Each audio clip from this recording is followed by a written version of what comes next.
The brutal end of Walmart.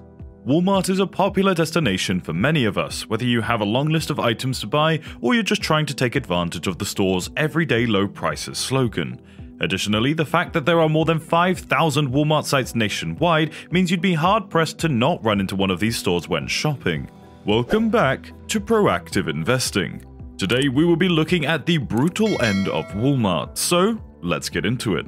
Walmart has long been a giant in the world of retail. Although Wall Ascent Mart is a remarkable tale, its demise appears to be just as spectacular. A few decades had passed since Sam Walton of Bentonville, Arkansas, began creating the most prominent retail empire on Earth. Unfortunately, that same empire is experiencing today's existential crisis. It used to be that Walmart had no rivals at all.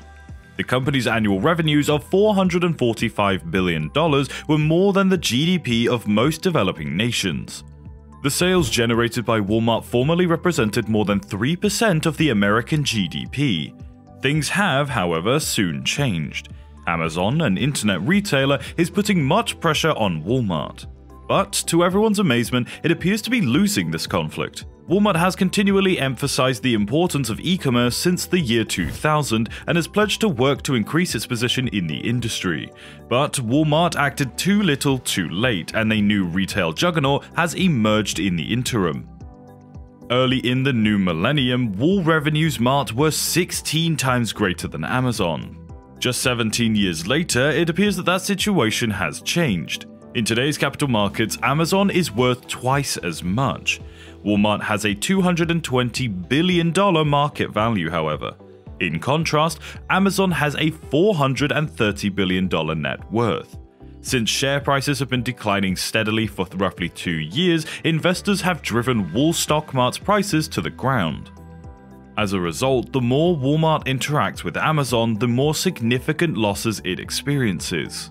There have been complaints about racial and gender discrimination, foreign product sourcing, anti-competitive activities, how suppliers are treated, how the company treats the environment, how it uses public subsidies, and how it monitors its personnel. The business denied wrongdoing and said that efficiency leads to low rates. So with that said, let's look deeply into the causes of this crisis. Losing price wars. Walmart used to like engaging in price wars. Because it was adept at doing this, Walmart earned the reputation of closing down mom and pop shops. The business experimented with economies of scale and gave the customers advantages. Walmart was the unchallenged king of low prices during its height. Today, though, the struggle is more complicated. Due to Amazon's asset-light business model, Walmart finds it challenging to compete. Actual estate-related costs for Wal-Big Mart's box stores are abundant in the company's income statement. Since Amazon operates its whole business online, it does not incur these costs. As a result, Walmart has lost its competitive advantage regarding reduced prices, which was its trademark. Massive share buybacks. Wall revenue, Mart, and profit have stagnated. Both sales and net earnings have experienced negative growth over the previous 2 years. That signifies that the company has reached its peak and is about to go out of business. Walmart's management is still figuring out what to do with their extra cash, and as a result, they continue to want significant dividend payments and share buybacks. As a result, on average, Walmart has distributed $6 billion annually to its stockholders. A poor supply chain. The purpose of Wall Supply Mart's chain was to stock its megastores with goods fully.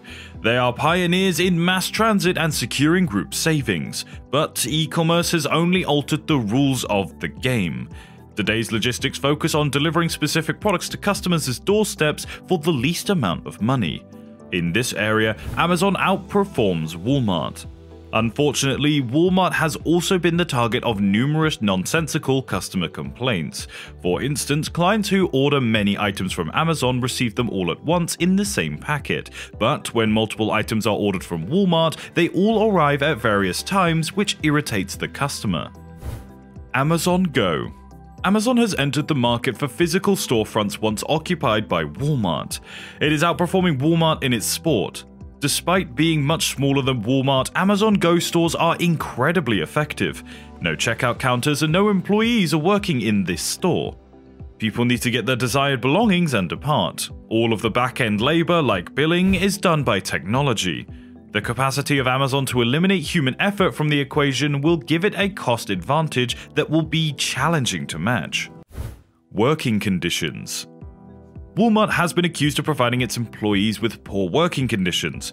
For instance, a class action complaint filed in Missouri in 2005 claimed that between 160,000 and 200,000 workers had been required to work after hours, refused overtime compensation, or prohibited from taking rest or lunch breaks.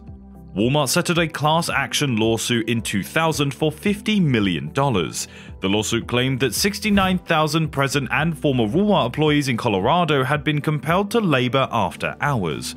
In 1995, class action lawsuits were also brought on behalf of full-time Walmart pharmacists who experienced reduced hourly pay and base pay due to a decline in sales.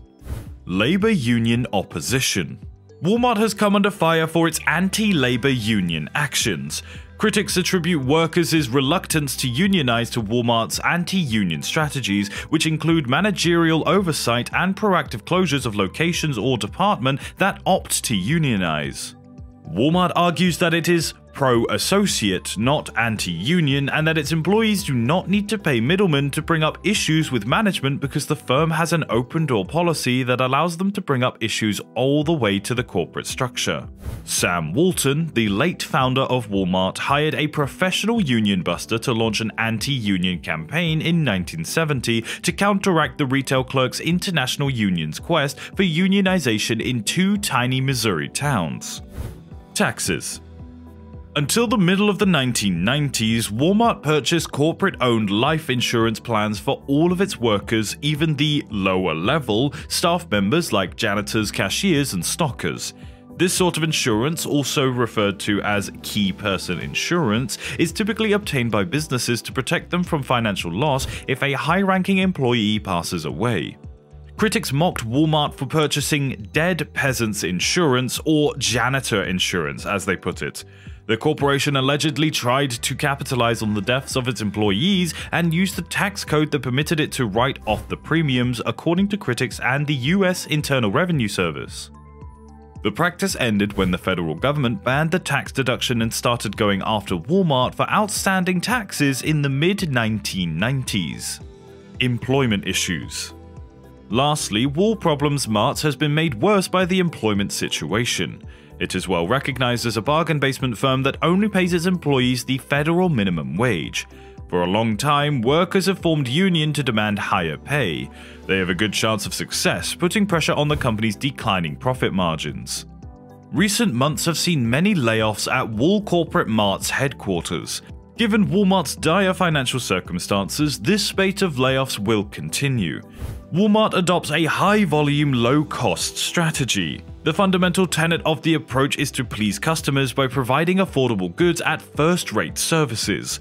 As a result, the store provides good customer service and affordable prices.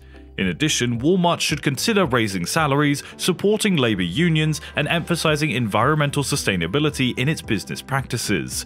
This will significantly raise its profile as worldwide retailer powerhouse. But with that all said, that concludes today's video. Thank you so much for joining us today at Proactive Investing. Make sure to like, subscribe, and check out some of the other videos on our channel. Thank you so much for joining us today, and we'll see you in the next video.